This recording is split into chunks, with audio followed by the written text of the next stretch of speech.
भाइयों, ईश्वर प्राचीन गुरुगणों का भी गुरु हैं, क्योंकि वह काल से सीमित नहीं है। यह सत्य है कि समस्त ज्ञान हमारे भीतर ही निहित है, पर उसे एक दूसरे ज्ञान के द्वारा जागृत करना पड़ता है। यद्यपि जानने की शक्ति हमारे अंदर ही विद्यमान है, फिर भी हमें उसे जगाना पड़ता है। और योगियों के मतानुसार ज्ञान को इस प्रकार जगाना अर्थात ज्ञान का उन्मेष एक दूसरे ज्ञान के सहारे ही हो सकता है। अचेतन जड़ पदार्थ ज्ञान का विकास कभी नहीं करा सकता। केवल ज्ञान की शक्ति से ही ज्ञान का विकास होता है। हमारे अंदर जो ज्ञान है उसको जगाने के लिए ज्ञानी पुरुषों का हमारे पास होना सदैव आवश्यक है। यही कारण है कि इन गुरुओं की आवश्यकता सदा ही बनी रही है। जगत कभी भी इन आचार्यों से रहित नहीं हुआ। उनकी सहायता के बिना कोई भी ज्ञान नहीं आ सकता। ईश्वर सारे गुरुओं का भी गुरु हैं, क्योंकि ये सब गुरु कितने ही उन्नत क्यों न रहे हों, वे देवता या स्वर्गदूत ही क्यों न रहे हों, पर वे सब के सब बद्ध थे और काल से सीमित थे। किंतु ईश्वर काल से आबद्ध नहीं है। योगियों के दो विशेष सिद्धांत हैं। एक तो यह कि शांत वस्तु की भावना करते ही मन बाध्य होकर अनंत की भी बात सोचेगा, और यदि उस मानसिक अनुभूति का एक भाग सत्य हो तो उसका दूसरा भाग भी अवश्यमेव सत्य ही होगा।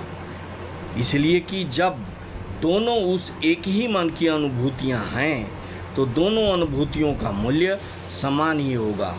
मनुष्य का ज्ञान अल्प है, अर्थात मनुष्य अल्पज्ञ है। इसी से जाना जाता है कि ईश्वर का ज्ञान अनंत है।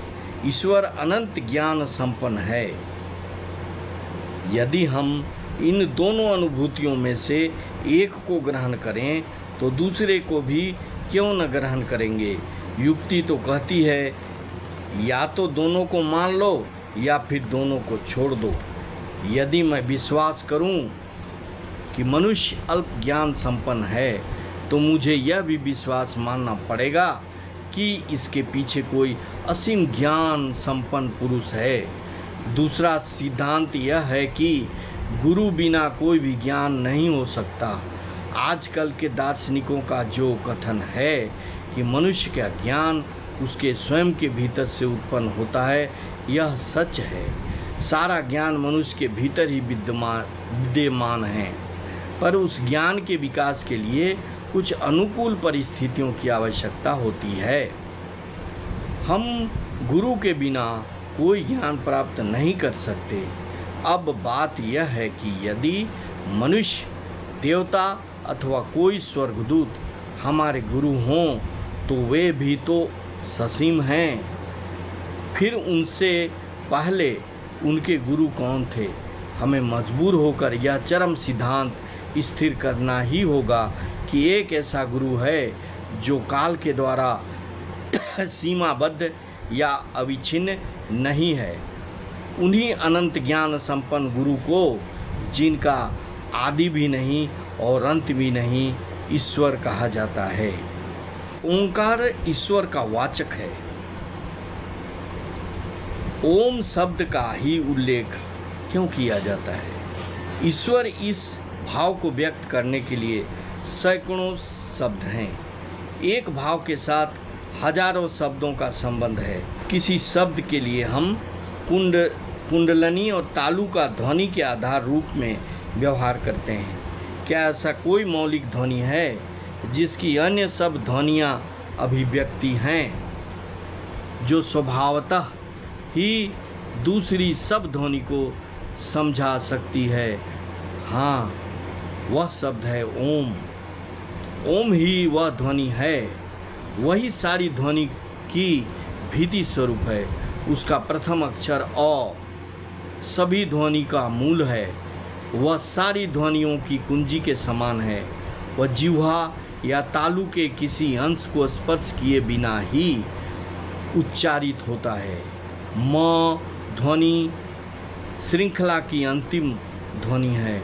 उसका उच्चारण करने में दोनों ओठों को बंद करना पड़ता है और ऊ जिह्वा के मूल से लेकर मुख के मध्यवर्ती ध्वनि के आधार की अंतिम सीमा तक मानो ढूलता आता है।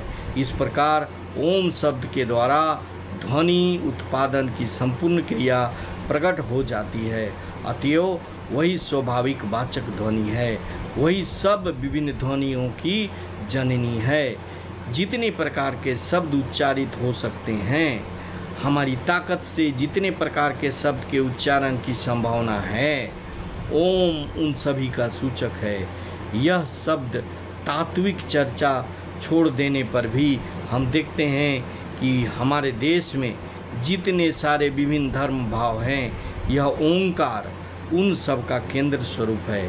वेद के सब विभिन्न धर्म भाव इस ओंकार का ही अवलंबन किए हुए हैं। भारत में धर्म के विकास की प्रत्येक अवस्था में उसके प्रत्येक सोपान में ओंकार को अपनाया गया है, उसका आश्रय लिया गया है और वह ईश्वर संबंधी सारे विभिन्न भावों को व्यक्त करने के लिए व्यवहारित हुआ है।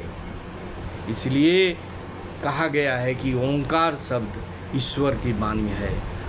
हर धार्मिक अनुष्ठान में ओंकार शब्द का प्रयोग होता है।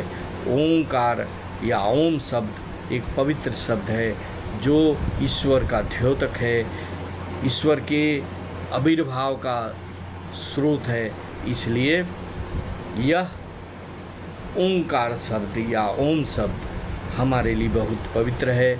इसका स्मरण सदा करते रहना चाहिए, जिससे कि ईश्वर का आशीर्वाद, ईश्वर का कृपा हम पर बना रहे।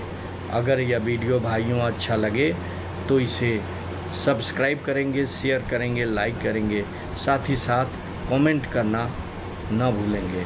Thank you very much. जय हिंद, वंदे मातरम।